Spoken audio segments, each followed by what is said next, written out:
Hello friends, कैसे हैं आप। आज हम करेंगे बाल राम कथा कक्षा छठवीं का दूसरा अध्याय है जंगल और जनकपुर। भावार्थ समझेंगे और प्रश्न उत्तर भी आज हम सीखेंगे। आप जानते हैं कि विश्वामित्र राजा दशरथ जी के पास पहुँचे थे राम और लक्ष्मण को अपनी सुरक्षा के लिए उनसे मांगने के लिए। राजा दशरथ राम और लक्ष्मण से उनके पुत्र थे और वो अपने राम जो बड़े पुत्र थे उनसे अनन्य प्रेम करते थे, तो उन्होंने मना कर दिया विश्वामित्र जी को। वशिष्ठ जी के समझाने पर राजा दशरथ ने अपने पुत्र राम और लक्ष्मण को विश्वामित्र जी के साथ भेज दिया, क्योंकि आप जानते हैं कि सिद्धाश्रम में विश्वामित्र जी एक यज्ञ कर रहे थे और राक्षस आदि लोग उनके इस यज्ञ में विघ्न डालते थे, बाधा डालते थे।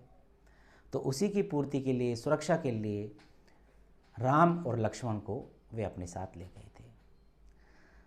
तो भावार्थ है, ऋषि विश्वामित्र दोनों राजकुमार को अपने साथ ले गए। शाम हो चली थी सरयू के तट पर, जिससे उन पर कोई रात में सोते समय प्रहार नहीं करेगा।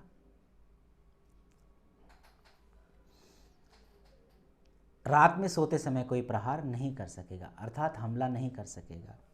चलते चलते महर्षि ने राक्षसी ताड़का के बारे में बताया, जिसके डर से इस सुंदर वन का नाम अब ताड़का वन पड़ गया था। राम ने महर्षि की आज्ञा पर धनुष पर प्रत्यंचा चढ़ाई, हम सब जानते हैं, और राम का बाण ताड़का के हृदय में जा लगा।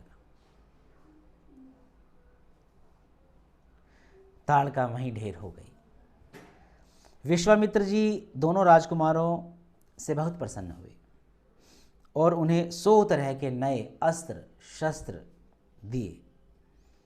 अगले दिन सिद्धाश्रम पहुंचकर महर्षि यज्ञ की तैयारियों में लग गए और उनकी रक्षा की जिम्मेदारी राम लक्ष्मण को सौंप दी, जिस कार्य के निमित्त विश्वामित्र जी राम और लक्ष्मण को लेके आए थे। अनुष्ठान के अंतिम दिन सुबाहु और मारीच ने राक्षसों के दल बल के साथ आश्रम पर धावा बोल दिया। राम का बाण मारीच को लगा।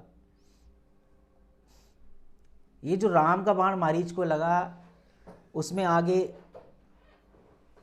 नोक नहीं थी, और ऐसा बताते हैं कि जब एक बार बाण लगा था तो 100 योजन दूर जाके मारीच गिरा था। सुबाहु का तीर सीधा लगा हृदय में और अन्य राक्षस भी भाग खड़े हुए।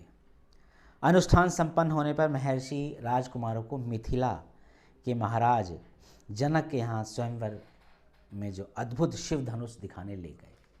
हम जानते हैं कि विश्वामित्र जी सीधे ही सिद्धाश्रम से सीधे जनकपुर ले गए थे, बिना अयोध्या बच्चों को अयोध्या छोड़े राम और लक्ष्मण को सीधे मिथिला नरेश जनकपुर ले गए थे, जहाँ पर सीता स्वयंवर चल रहा था।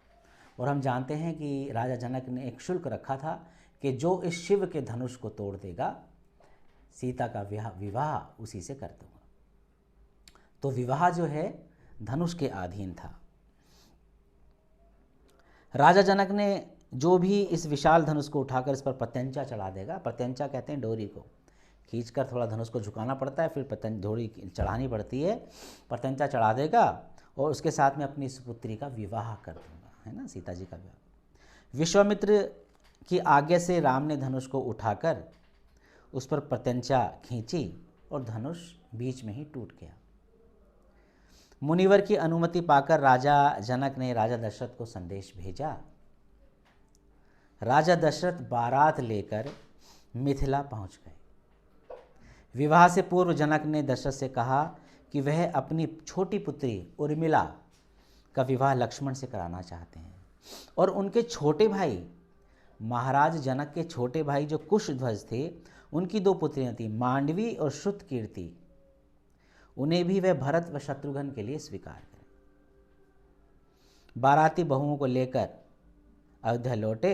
अब तीनों रानियों ने अपने पुत्रों और वधुओं की आरती उतारी। यह एक पाठ का सार है और इसी पाठ के सार के अब हम प्रश्न उत्तर आगे देखेंगे। प्रश्न उत्तर करते हैं। पहला प्रश्न है, विश्वामित्र ने विद्या को सीखने के क्या क्या लाभ बताए। ठीक है, तो इसका उत्तर आप ऐसे लिखेंगे, विश्वामित्र ने राम लक्ष्मण को बताया कि बला अतिबला विद्या सीखने के बाद कोई तुम पर सोते समय प्रहार नहीं कर सकेगा, है ना। जब सो रहे होंगे राम लक्ष्मण तो उन पर कोई बाहरी व्यक्ति हमला या राक्षस हमला नहीं कर सकेगा। कौन सी विद्या सीखने के बाद? बला अतिबला। प्रश्न नंबर 2, विश्वामित्र ने दोनों भाइयों को कौन कौन सी विद्याएं सिखाई। आसान है, विश्वामित्र ने दोनों भाइयों को बला अतिबला नामक विद्याएं सिखाई। प्रश्न 3, सुंदर वन का नाम ताड़का वन क्यों पड़ गया था। इसका उत्तर आप ऐसे लिख सकते हैं, राक्षसी ताड़का के डर से कोई उस वन में नहीं जाता था।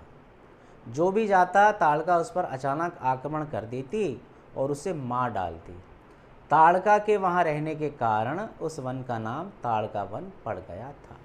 तो आप ऐसे इसका उत्तर लिख सकते हैं। प्रश्न नंबर 4, महाराज जनक ने सीता के विवाह के संबंध में क्या प्रतिज्ञा कर रखी थी। उत्तर आप ऐसे लिखेंगे, जो व्यक्ति शिव धनुष उठाकर उस पर प्रत्यंचा चढ़ा देगा उसी के साथ सीता का विवाह होगा। तो इस पाठ के ये मुख्य प्रश्न हैं और आप इन प्रश्नों को यहाँ से देखकर भी अपनी कॉपी में कर सकते हैं, याद कर सकते हैं, आपको पेपर में आसानी होगी। थैंक यू बच्चों। तो ये वीडियो आपको कैसी लगी? अच्छी लगी तो लाइक करें और चैनल पर पहली बार आए तो सब्सक्राइब करें और शेयर भी करें। थैंक यू बच्चों।